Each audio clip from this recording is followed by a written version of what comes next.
and welcome to the Violin Geek Podcast. I'm your host, Laurel Thomsen, and today we're going to be doing a deep dive into shifting.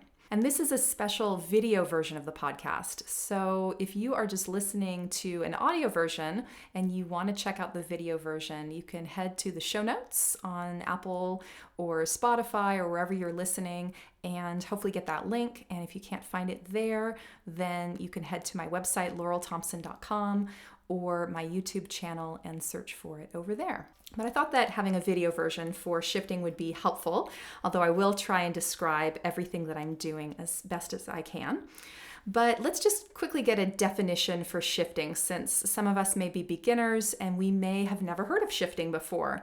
And maybe we can just use our common sense and imagine what shifting might mean, but we'll just break it down for us and make sure that we're not second guessing ourselves. So to shift basically just means that we're going to move our hand around the fingerboard to a different position, a different spot. So we have quite a few positions. Sometimes people ask me, how many positions are there on, say, a violin?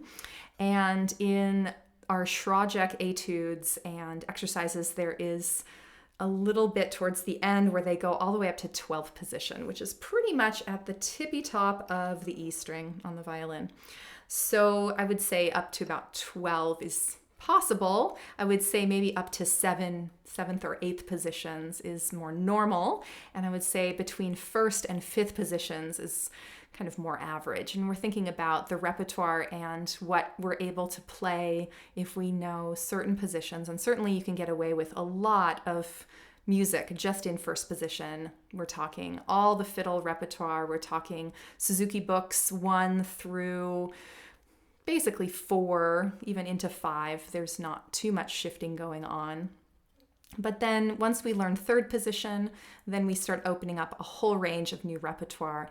And from there, once we have our first 5 positions, we can play, I would say, most pieces that we would probably play. And then we get a little bit more advanced into the more advanced concertos and soloistic kind of showpieces and stuff like that. And then maybe we have to go a little bit higher. And oftentimes when we're going higher in pieces, it's just for a few notes. But I would say that it's a good idea to work yourself up over time. This could take several years to the point where you could play across the strings, say at least up to 7th position. And I really like Harvey Whistler's books, the Introducing the Positions, and they have a violin and a viola version for that. It's a 2-volume series, and for the violin it takes us up to 7th position, and for the viola it takes us up to 5th. So we're shifting around the neck, and we need to, first of all, be aware of the notes that we're going for. So if we can't hear it, we can't reach it. And that would be true within one position as well, I would say. If we're not hearing the notes that we're going for, how do we expect them to be in tune without frets, without any way to really know? And even if we have tapes on our instrument, sometimes there's a little bit of an optical illusion, at least when we look down the strings. So really we need to rely on our ear to guide us to the higher notes. So when I'm shifting around the violin neck, I'm going to be using my whole arm.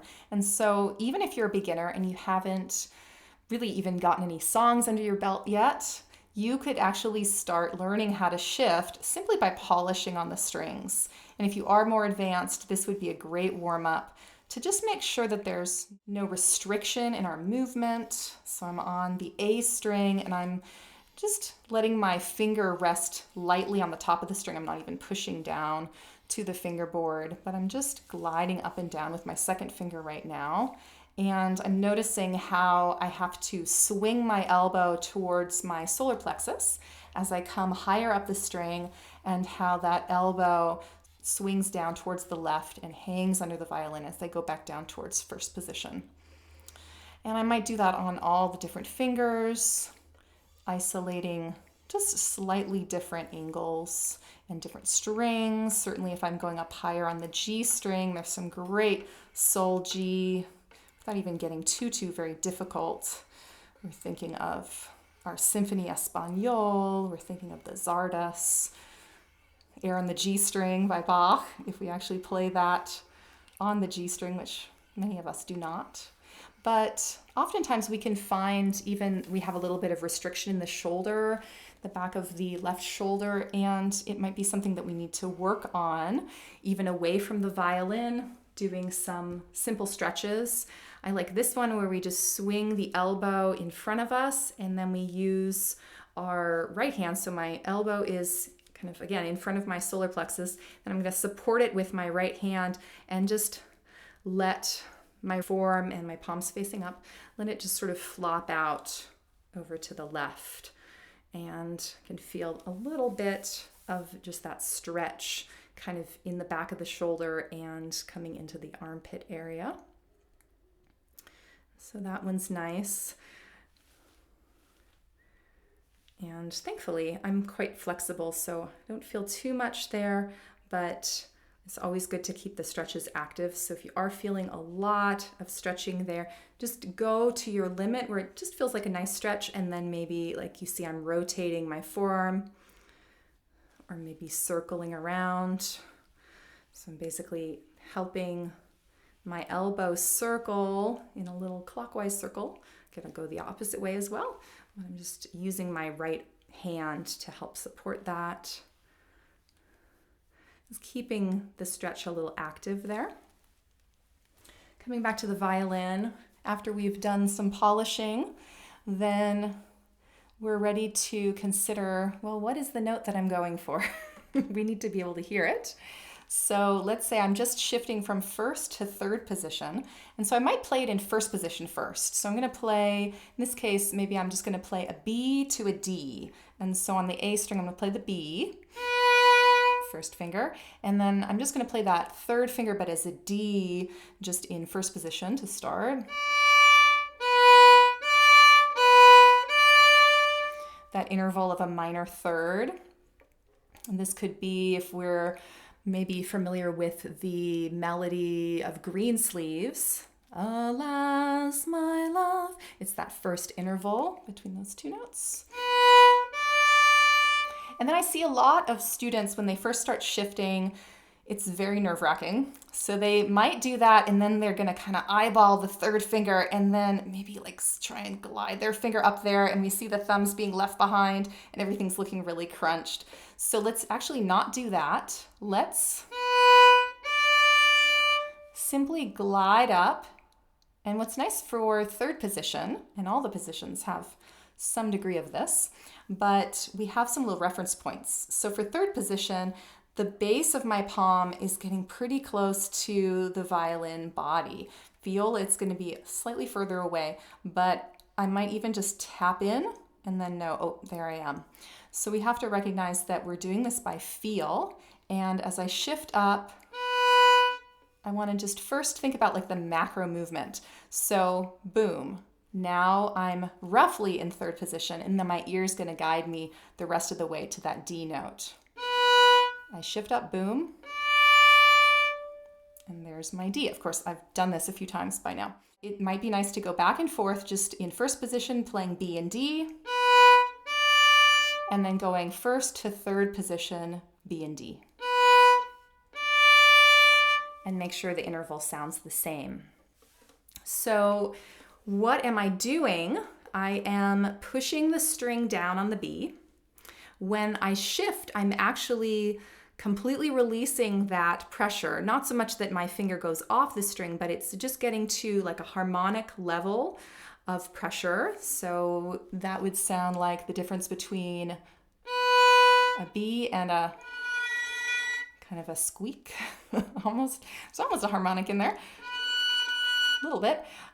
So very light pressure. And then I'm going to take that all the way up so you would hear, if you were bowing at that moment, all of that kind of eerie sound. And then as soon as I get to the new note, I'm going to push the string down again and hear the D. So it all happens pretty quickly, but that said, we don't actually always have to shift quickly. We want to consider the tempo of the piece and just the overall effect of the shift. I mean, is this a shift that we want to make sound really clean? Are we, on the flip side, maybe thinking about a little bit of portamento in this shift sound? That's going to inform how we treat the shift and how fast we go. But let's just kind of assume a moderate shifting tempo. And of course, I'm breaking up my bow right now, so I'm doing a down bow on the B, up bow on the D. But I could also slur it, and then we'll hear a little bit more of actually what the shift does sound like. It's hard to completely get rid of any shift sound, but we can mask it pretty well.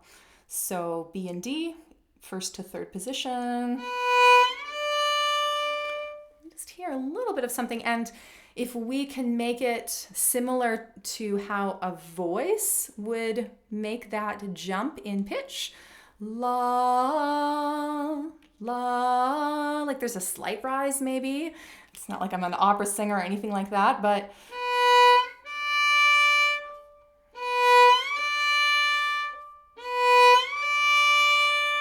can we mask it as much as possible? And at the same time, if we're just beginning, I would say sometimes it is a nice technique to actually keep your finger into the string just so that you can feel confident about when you need to stop your shift, like when you're getting close to the next note. So I would say it's just sort of a starting point. I wouldn't do this for too long, but maybe slide a little bit more into the string, just so that you can get your confidence up. You know that the smoothness is there, and then you can work on the release part. And you'll have your shift. So that's going up. And we can take a little detour here for a moment and talk about what these positions actually mean, because I'm talking about first and then third. Like, how do I get third position? What does that mean? So first position is when we're playing at the bottom of the fingerboard, basically closest to the scroll, although we do have a half position, which I can talk about in a second.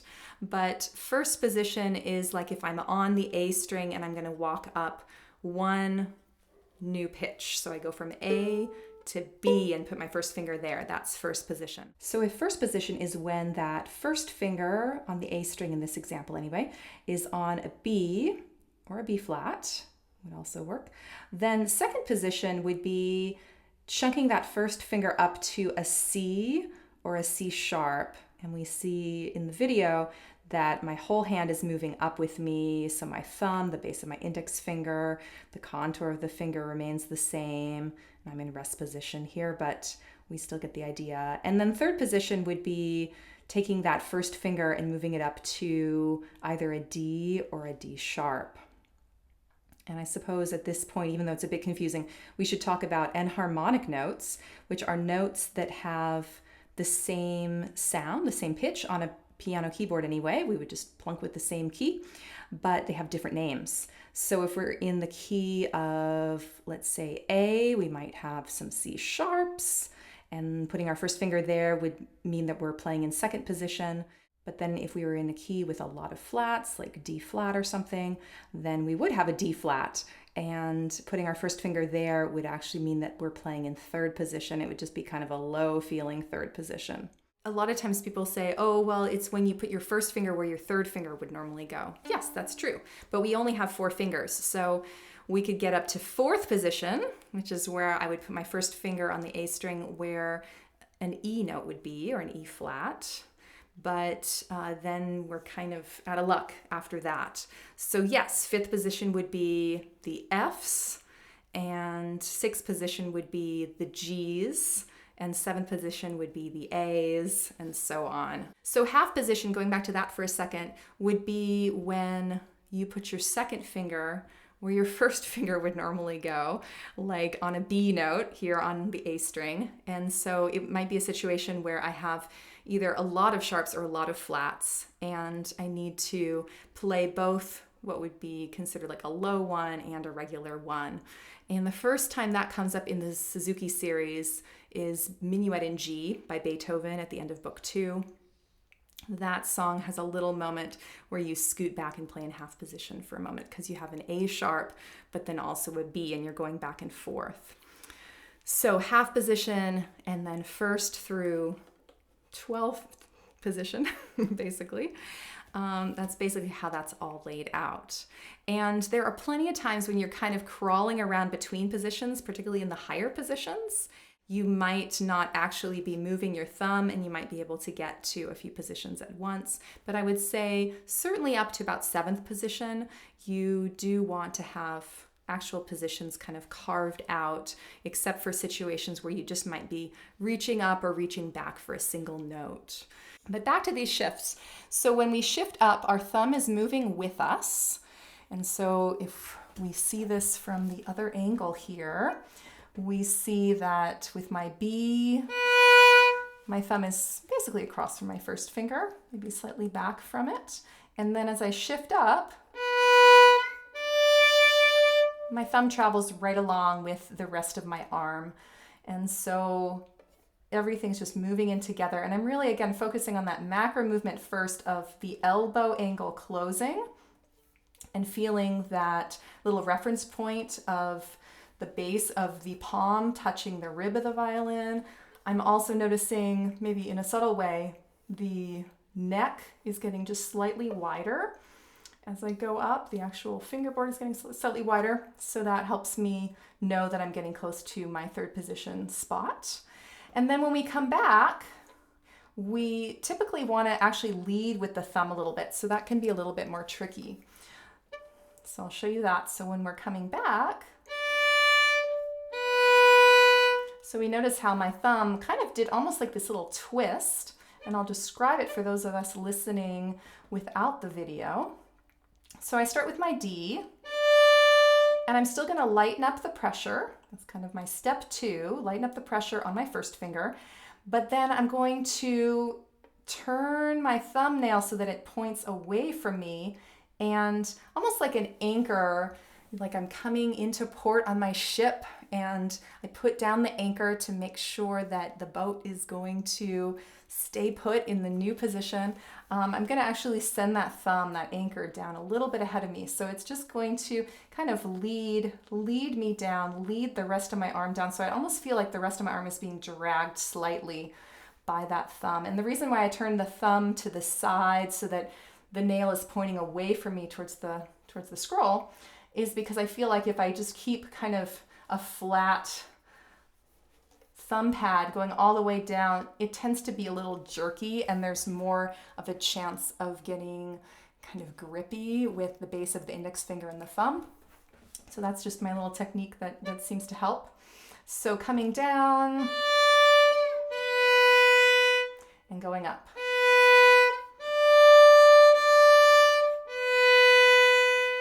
And so that's shifting from first to third position. And so we have to hear that note. So we played it in first position first. We got a sense for where we were going. But let's say that we have more notes to play in third position, and we need to figure out what our spacing is up there. So as we shift up, the spacing actually gets more and more close together. And to prove this, you can go check out a mandolin or a guitar or some other fretted instrument, and you'll see all the way up the fretboard, the distance between each fret is getting more and more narrow as you go. It's the same thing on a violin. We just don't have that nice visual to see that. And so even when you're just getting up to third position, if you were to treat that D like the first note of a scale and then play do, re, mi, fa,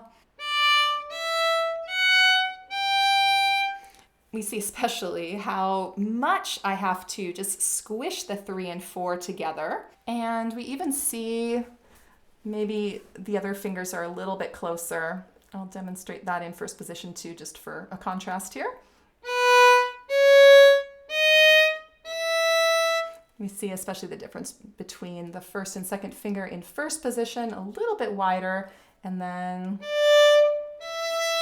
in third position, definitely a little bit more narrow. So I feel like it's good to get used to the new position first. It's kind of almost like you're going to a new second home or something. You have to kind of get the furniture in order and stuff. So if we're just kind of expecting to play our songs in first position and then pop up to third position for a second and go back down, it's like, oh, that was scary. Let me get back here. It's always going to feel a little rough. We might sometimes miss our mark. But if we really get comfortable up in third position, then we'll be more and more likely to just kind of want to hang out there a little bit more and feel more confident. So I like to start students off with maybe some exercises up there. We can talk about maybe some exercises. That's actually one of the reasons why I really like the Introducing the Positions book by Harvey Whistler that I was mentioning, because it does kind of take us up there at first before we even start shifting. But if you don't have that book, you could always just do some little simple folk songs, maybe A Joy to the World. Stuff like that, just to kind of get used to, oh, that's what it feels like to be there. It's nice to do songs that you are already familiar with, that like if you were to play a wrong note, you would instantly know it.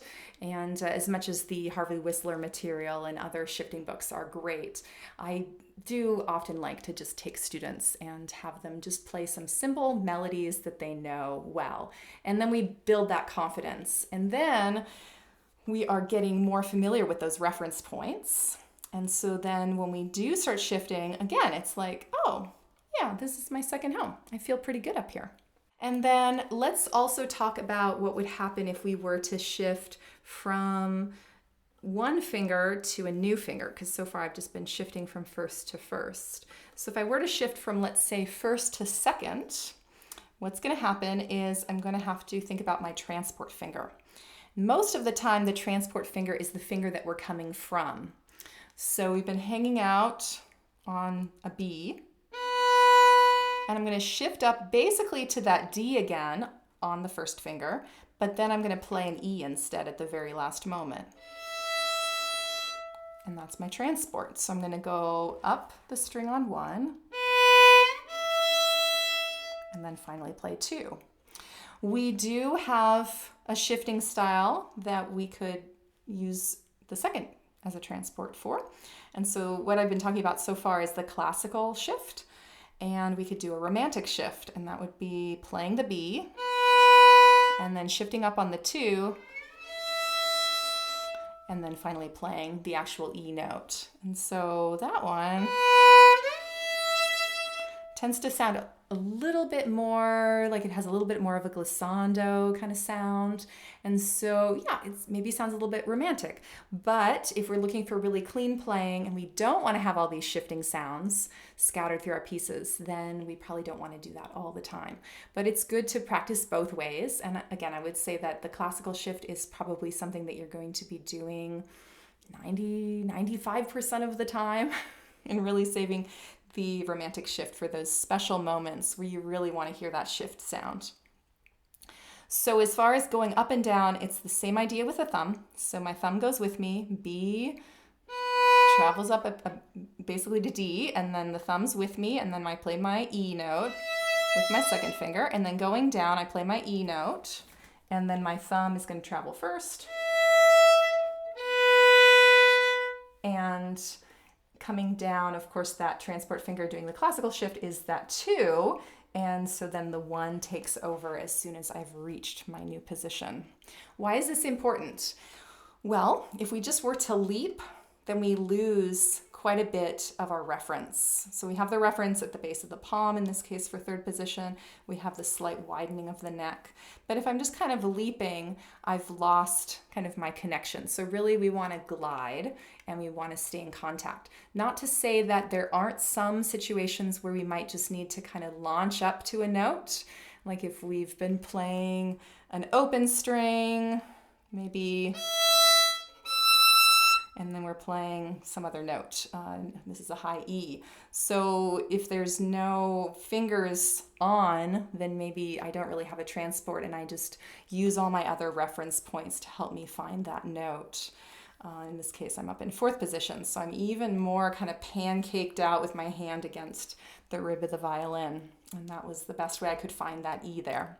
So shifting up and shifting down with different fingers, that one would be the same idea for if I was shifting from a 1 up to a 3 or 4, or any sort of like lower in the hand finger to a higher in the hand finger.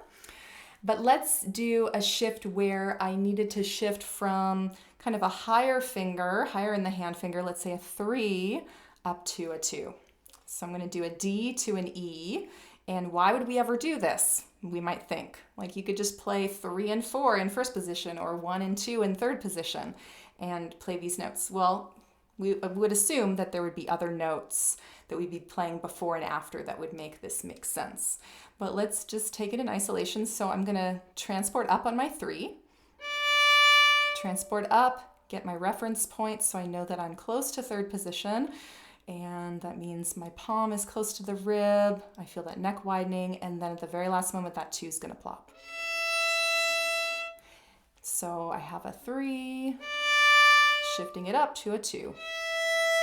I'm finding my way. Now when I shift down, the 2 goes first and it gets me back to 1st position. And then the 3 switches over. So those can be a little bit more tricky because there is sort of a moment where we feel like we lose contact with the string a little bit. But if we've actually reached our position, then it's just exactly the same basically as just shifting to a different finger, switching fingers I should say, within a position. So what about a higher position? Like what if I went from 1st to 5th position? So if I went from a B to an F sharp. Well, I have to hear it first, so I might play that in 1st position like I just did. Now 5th position is where the thumb starts climbing kind of underneath the neck a little bit. Basically, it gets up to the crook of the neck and just starts going under. So that's a huge reference for my 5th position. And as I said, 4th position, I'm just kind of similar to 3rd position, but I'm just even kind of more pancaked, like I said, into the violin. 6th position, where my 1st finger on the A string would be a G, let's say. That's just like right underneath the neck of the violin, the neck joint. And so that's a good reference there. And we see a big space between my index finger and the fingerboard. That was starting to happen a little bit in 5th position as well. 4th position, I'm still touching a little bit at the base of the index finger. And as I keep going, I'm going to start to take my thumb out along the rib, actually in front on the right side of the violin. The reason why we don't just kind of want to shift up to say 5th position and leave our thumb as if it were in 1st or 3rd position, kind of peeking up over the left side of the fingerboard, is because then we're never going to kind of make it to, say, our 4th finger. So we really have to come around and set up for the whole hand, just as we would in 1st position, we'll set up for the whole frame of the hand. And that's another good exercise with your polishing, not just single fingers, but can we take the whole hand with fingers kind of equidistant for now? We're not really focusing on any particular finger pattern, but can we take that polishing up and down the strings, and then we'll see where that thumb has to track all along the way.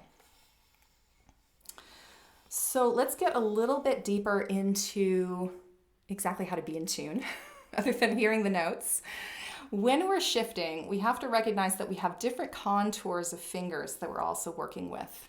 So there's situations that I've noticed where, let's say we were playing a C note in 1st position, so this is low 2 on the A string, and then we're shifting up to an E note, so this is up the A string in 3rd position, still the 2nd finger.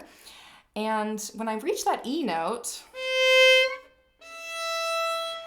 my finger is a little bit flatter than it was when I was playing the C. With the C, I'm quite contracted with my fingertip curl, and then I could keep that curl if I played an E flat, but to really play an E, I have to extend it a little bit. So there's the actual shift, and then there's like these micro shifts that I think can often derail us with our intonation, because let's say that I tried to keep that exact same contour of finger, so like a very vertical finger here with my C going to E, and I'm just going to have to really focus on this to make sure I can pull it off. It's been doing it so much the other way, it's kind of hard, but let's try it out. So we've got keeping the same contour, and if I were to, let's say, play a 1, it's totally out of tune. So this is a huge problem that many of us run into, because most of the time we're not just playing a single note. Like I shifted way too high there. And instead, if I shift just the macro movement, and then I do that micro movement of just extending the 2nd finger a little bit, then I'll reach the right note. Of course, that might be a lot to put into the mix on the first day. So definitely Start with just getting yourself roughly to your spot, and it can be like target practice the first several days, weeks, even months, even years. It's something that we always are maybe coming back to. And SubCheck has some good shifting exercises too if you need more of those. But just to be aware of these different finger contours we have to be aware of. Let's do another one. So if I were to play like a B flat, so I'm going to kind of cock my first finger back. I'm going to kind of lean over the knuckle of the index finger kind of backwards. And then if I were to bring that up to a D note, so B flat to D, let me see how much kind of more normal I am on that particular finger once I get to my third position. So kind of leaning back and then popping it up. If I were to keep it back, it's like I'm trying to find my spot, and it's just really difficult, maybe even just to find that note, because it's just not how my technique would be to play that note. But then again, most importantly, if I were to play other notes surrounding that in that position, then I might be completely off. So watching out for that. If we go from like B to D, it's the same contour. If we go from C sharp to E, it's the same contour. If I go from kind of a D to an F, the same contour. If I go from like an E to a G sharp, maybe it's the same contour. But yeah, if I go from, let's say, the E to the G, there, especially we notice how much more curled my fourth finger is. And of course the spacing is a little bit smaller, so there's that to account for that as well. But if I were to just try and keep that same contour, it would feel like I'm barely shifting at all, and then probably my first finger would end up back in like second position or something. So we have to be careful about that. So let's also talk about shifting from one string to another string. So the same idea with transport fingers applies. You can do the classical shift or the romantic shift. Most of the time, let's focus on classical shifts. So if I was going from a B to, let's say, another B, first to third position. So I'm going to shift from first finger in first position on the A string to second finger in third position on the E string. I would actually first shift not only on the 1 as my transport finger, but then also up the A string, and then kind of at the last moment, I go over to the E string. And coming down, I would shift down that 2 on the E string, and then play my first finger on the A at the last moment. So most of the time we're shifting from the note and the same string to the new finger and the new string. And if I were to do a 1 to 1, it would be the same idea. So like a B to an A, I would shift up the A string with the 1. And it might appear pretty just kind of almost diagonal. So like going up the A a little bit and then kind of going up the E a little bit. I feel like it's more just going up the A and then kind of popping over.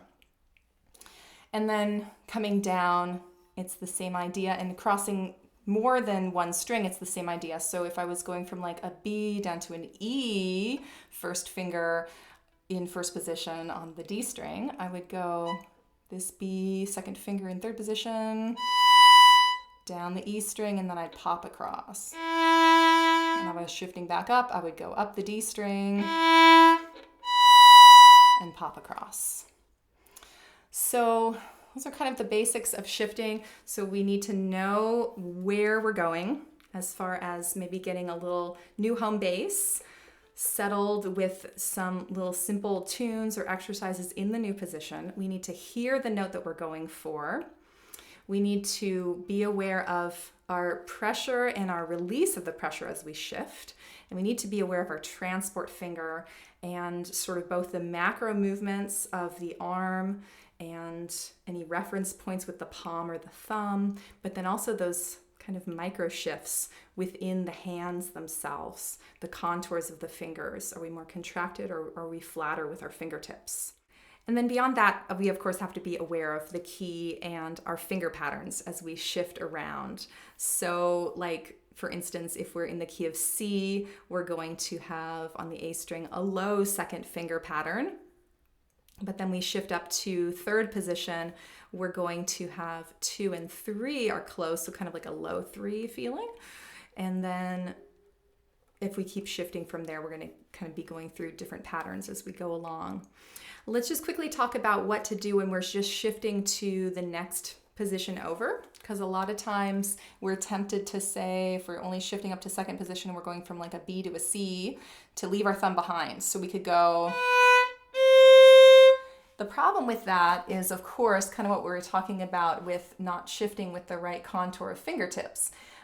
I might be okay for the D. Maybe by the time I get to the E, I'm really kind of stretching my fingers, and gosh, if I had to play an F sharp, I don't think I would be able to very well at that point. I could maybe play an F. So we need to, even if we're just making tiny shifts, to actually still do that whole process of releasing, shifting, pressing down in the new location, the thumb going with me. So my shift up to second position should look like a, well, we do see a tiny move with the thumb there. And again, why wouldn't we just play that in first position? Well, we would assume that there are some other notes that are coming our way that we're going to need to be in second position for, like maybe a something like that. So I hope this has been helpful and is giving you some new ideas to help make your shifts more secure and to be more confident with shifting around your instrument. If you have any comments, questions, or suggestions for me, feel free to send me an email. My email is laurel@laurelthomsen.com. That's LaurelThomsen. And if you're viewing this here on YouTube, then you are welcome to also post to the comments down below, and I'll try and answer your questions there. You can also check out my website, which I mentioned before, laurelthomsen.com, to check out the companion to the Violin Geek Podcast, which is the Violin Geek blog. I've been doing that for well over a decade, almost 2 decades now, actually. And so if you haven't been on there, there's a lot of catching up to do, lots of articles about technique and practice and different topics for your journey with the violin or a bowed stringed instrument. And if you have any ideas for a topic for the podcast or the blog, or someone you'd like me to try and interview, then please send those along as well. It's always helpful to get some ideas for what you're interested in and to try and help you out with that. So until next time, I hope you're having a great month and happy practicing.